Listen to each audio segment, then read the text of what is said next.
Good morning friends. जैसा कि हम लोगों ने पिछले वीडियो में जाना था कि बीमा किसे कहते हैं, बीमा निकालते कैसे हैं, आज जो हम लोग टॉपिक पे चर्चा करेंगे यह यूनिट्स और मेजरमेंट के तहत अंतिम टॉपिक से हैं। ठीक है, तो इसके बाद हमारा जो चैप्टर यूनिट्स और मेजरमेंट चल रहा था वह समाप्त हो जाएगा। तो आज का क्या टॉपिक है हमारा, मापन में होने वाली त्रुटियाँ। ठीक है, मापन में त्रुटि। तो सबसे पहला क्वेश्चन जो एराइज होता है इस टॉपिक्स के अंतर्गत कि हम लोग त्रुटि को कैसे डिफाइन करेंगे, आखिर त्रुटि कहते किसे हैं। तो चलिए समझते हैं। जब मापन के दौरान प्राप्त होने वाला मान वास्तविक मान से कम हो या ज़्यादा हो, यानी वास्तविक मान से अलग होता है, अलग हो, ठीक है, तो उनके बीच का जो अंतर होगा, जो हम लोगों ने माप करके जो मान लाया और जो वास्तविक मान आना चाहिए था, उनके बीच का जो अंतर होगा उन्हें ही हम नाम देते हैं त्रुटि। ठीक है, और इन त्रुटियों को हमें नेग्लेक्ट करना पड़ता है, हम इन्हें सुधार नहीं सकते, या फिर सुधारने के लिए फिर से प्रयोग को दोहराना होगा ताकि अगली बार अच्छी तरह से हम लोग उसे कर पाएँ और त्रुटि ना हो। लेकिन मापन हो जाने के बाद हम इसे सुधार नहीं सकते, तो इसे ही हम क्या कहेंगे, त्रुटि। अब त्रुटि को अगर हम बांटना चाहें तो दो भागों में बांट सकते हैं। ठीक है, पहला त्रुटि के प्रकृति के आधार पे, दूसरा गणितीय गणनाओं के आधार पे, क्योंकि कोई भी प्रायोगिक प्रयोग अगर होता है तो उसमें यंत्र का प्रयोग किया जाता है और कुछ कैलकुलेशन किए जाते हैं, तो गलतियां तो कहीं भी हो सकती है, त्रुटि किसी से भी हो सकता है।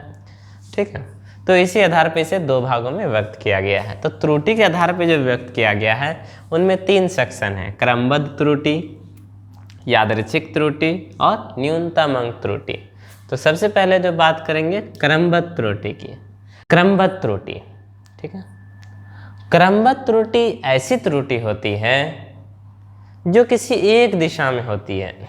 एक दिशा से कहने का क्या तात्पर्य है, यानी हमारा मान वास्तविक मान से या तो ज़्यादा ही हो तो ज़्यादा हो जाए, या तो कम ही हो तो कम ही हो जाए, यानी कम होगा तो कम, ज़्यादा होगा ज़्यादा। एक दिशा में होने वाली त्रुटि क्रमबद्ध त्रुटि के नाम से जानी जाती है। ये त्रुटि कैसे हो सकती है, तो ये त्रुटि यंत्रों से होने वाली हो सकती है, यानी कि यंत्र के मैन्युफैक्चरिंग, यानी यंत्र में किसी तकनीकी गड़बड़ी के कारण हो सकती है। प्रयोग की क्रियाविधि, प्रयोग जिस तरह हम लोग कर रहे होते हैं उसमें किसी प्रकार की गड़बड़ी आ जाने से ये त्रुटि हो सकती है, या व्यक्तिगत त्रुटि। ठीक है, व्यक्तिगत त्रुटि यानी व्यक्ति की लापरवाही के द्वारा जो त्रुटि होगा उसे व्यक्तिगत त्रुटि के अंतर्गत कहते हैं, उससे हो सकती है। ठीक है, समझ गए क्रमबद्ध त्रुटि क्या है। दूसरा है यादृच्छिक त्रुटि। तो ये जो त्रुटि है यह कब होगा, ठीक है, क्यों होगा, इसका पता इसमें नहीं चलता है। ये त्रुटि प्रयोग होने वाले स्थान पर एक्सटर्नल का, यानी कि बाहरी पर्यावरण में परिवर्तन के कारण होते हैं, जैसे ताप, दाब इत्यादि परिवर्तित होने के कारण ये त्रुटि आ जाती है। तीसरा जो त्रुटि है वो है न्यूनतम अंक त्रुटि। किसी भी मशीन का एक सीमा तक एक ऐसा न्यूनतम अंक होता है कि वहाँ तक वह सही नाप सकता है, उसके आगे जाने पे वह खराब कर जाएगा। तो वैसी त्रुटि न्यूनतम अंक त्रुटि के अंतर्गत रखी जाती है। अगर एक एग्जाम्पल के तौर पे लें तो स्मार्टफोन को ले सकते हैं। अभी आप लोग देख ही रहे होंगे कि अभी कैमरा का दौर चल रहा है, सभी कंपनियां अपना अच्छा से अच्छा कैमरा फ़ोन में देना चाहती है। ठीक है, जैसे कोई कंपनी 16 मेगापिक्सल का कैमरा रखती है, कोई 64 मेगापिक्सल का कैमरा रखती है। तो ये क्या है, 16 मेगापिक्सल वाले कैमरा का मतलब हुआ कि उसके जो पिक्सल क्वालिटी होगी, उसके फ़ोटो की जो पिक्सल क्वालिटी होगी वह 16 मेगापिक्सल तक ही सही होगी। अगर आप इससे अधिक उसको जूम करते हैं तो फ़ोटो क्या होगा, फटने लगेगा। 64 मेगापिक्सल की क्या क्वालिटी है कि वह 64 मेगापिक्सल तक तो फ़ोटो सही खींचता है। ठीक है, लेकिन जैसे ही 64 मेगापिक्सल से अधिक जूमिंग करेंगे वह फ़ोटो खराब और फटने लगेगा। तो यह उसके कैमरे का न्यूनतम अंक त्रुटि है। ठीक है, तो अब समझ गए होंगे किसी मशीन की न्यूनतम अंक त्रुटि क्या होती है। तो इस प्रकार से हम त्रुटि के प्रकृति के आधार पर ये त्रुटियों को देखते हैं। गणितीय गणनाओं के आधार पर त्रुटि, इसमें पहला क्या है, निरपेक्ष त्रुटि। निरपेक्ष त्रुटि का क्या मतलब हुआ, वास्तविक मान और प्रयोग के द्वारा प्राप्त किया गया मान में जो अंतर होता है वह निरपेक्ष त्रुटि के नाम से जाना जाता है। जैसे मान लेते हैं किसी रस्सी की लंबाई 5 मीटर है, ठीक है, ये वास्तविक, लेकिन जब हम उसको नापने गए तो हमें पता चला कि वह 4.8 मीटर आया हमारे इंस्ट्रूमेंट के द्वारा, ठीक।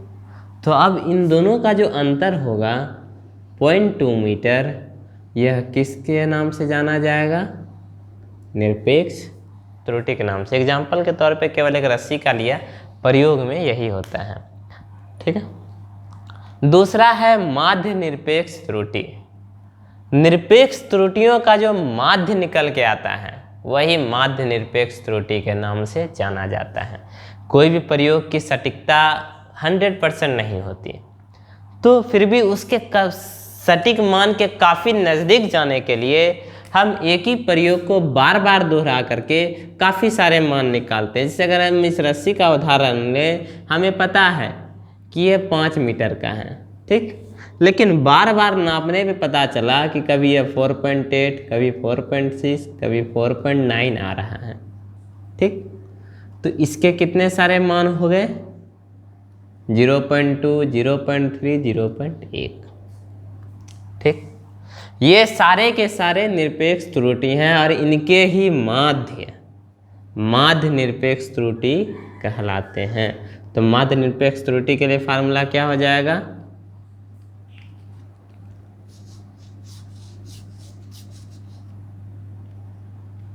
माध्य निरपेक्ष त्रुटि बराबर निरपेक्ष त्रुटियों का योग, यानी जितना भी निरपेक्ष त्रुटि है और जितनी बार प्रयोग यानी प्रेक्षण को दोहराया गया। अब सापेक्ष त्रुटि क्या है, तो सापेक्ष त्रुटि कहते हैं माध्य निरपेक्ष त्रुटि का